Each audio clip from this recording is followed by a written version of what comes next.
right, let's move on. And look, I've got to say, as a Wellingtonian, a long-time Wellingtonian, I am always wary of the platform becoming a little too locally focused or parochial about Wellington, because our headquarters is here, such as it is, and I'm a Wellingtonian. And I don't want to become a parish pump. We broadcast, we reach people all over New Zealand and indeed all over the world. But I think this issue, this local Wellington issue, is indicative of wider problems with local bodies all over New Zealand. And because I guess Wellington is the capital, because there is politics around it, I still find it interesting. If you want to feed back to me and tell me, am I too focused on Wellington, please tell me. But the water woes of Wellington, and it is not getting any better. We had this strange panic before Christmas where someone recommended people should get their own special water storage tank. So, of course, like buying toilet paper before COVID, they ran out of water storage tanks. There are all over the Wellington region, not just Wellington City. There are burst water mains. There are leaking pipes. I think something like 40% of the country, of the region's water, is wasted. And there is a blame game going on, but the problems are not getting better. So what happened? What went wrong? Mayor Tori Whanau will not front to the platform. She won't front unless she's talking about how well she's getting on with her gym instructor now. That seems to be her thing, that she's going to the gym and she's not drinking alcohol. Well, you might have problems drinking water soon in Wellington. So Tori Whanau's a no-show, and the bureaucrats are kind of ducking for cover. So we thought we'd try and find a local body politician who might know something about this and is prepared to tell us what the hell's going on. We are joined now by Wellington City Councillor Diane Calvert. Diane, thank you for joining us on the platform. Thank you, Sean, and morning to you. All right. Can I just ask you, are you slightly embarrassed to be a Wellington City Council given the state of infrastructure in this city and region? Absolutely. I mean, I think it's a whole bag of mixed emotions, like many people feeling angry about the situation, embarrassed, sad because of the situation we're in, but with a sense of relief now that actually we've got central government through Minister Brown saying, please explain to the council. Yeah, well, Simeon Brown seems to be hinting, in fact, almost more than hinting, that if Wellington City Council and Regional Council can't explain and can't convince them they're going to fix it, the government might start to take away some of the powers of local body politicians and do the job itself. Well, I think with the new water regulator in place, it seems that they're going to have the powers to be able to do that. And look, if the council can't sort this issue out, and look, it's known about the issue for at least the last 4 years, when we really became aware of the scale of the problem. Back in 2020, there was a mayoral task force on water.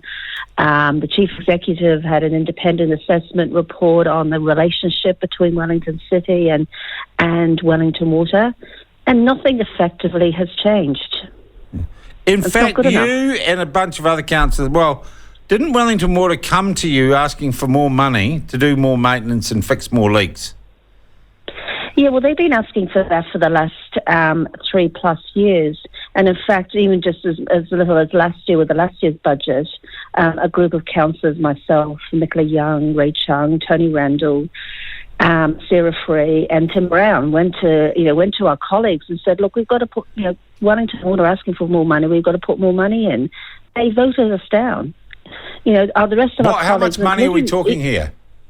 Well, we were saying, well, look, Wellington would want an extra $7 million. Let's give them 3.5 because it was all part of a bigger package. Yeah. And they voted us, including the iwi reps, voted it down. But I think that was more, they didn't like us bringing it forward. And in the end, back in May, they agreed to give an extra $2 million on the basis that the City Council would do a report into the operations of Wellington Water. Now, that report the final draft was available last August. We still haven't seen it as councillors. And, in fact, I contacted the mayor last week saying this is not good enough because, I've been asking for this report. I've been asking if it's been made public, and it's still not available. And frankly, if it takes the minister asking for information that we can't get even as councillors, then that probably. Look, we're being told that by Tory Whānau that it's all the communications problem. Well, yeah, it may well be, but communications problem by who?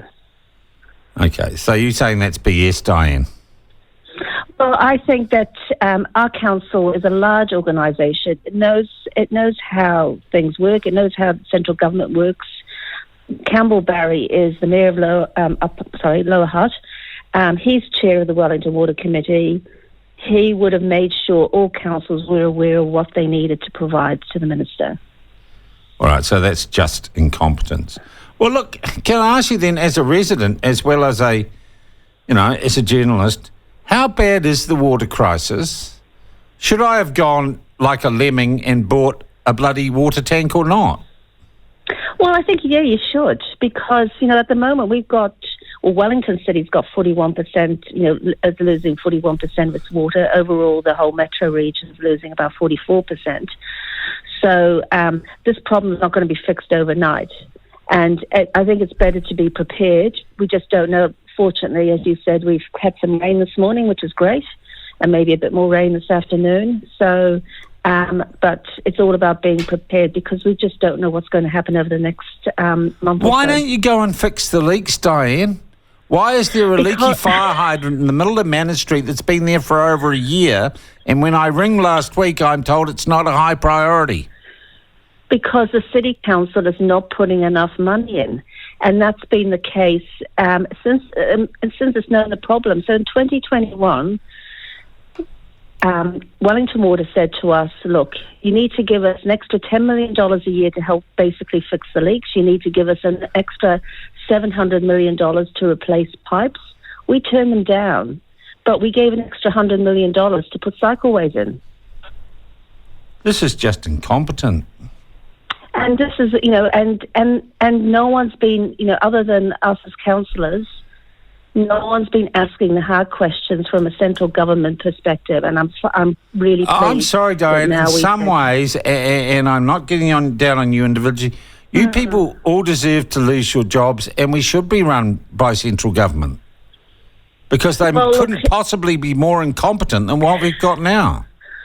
Well, I think this sort of probably brings into question also into consideration, amalgamation. Maybe as metro councils, we should, for the sake of the region, we should come together better, consistently, not just across water, but across all the other aspects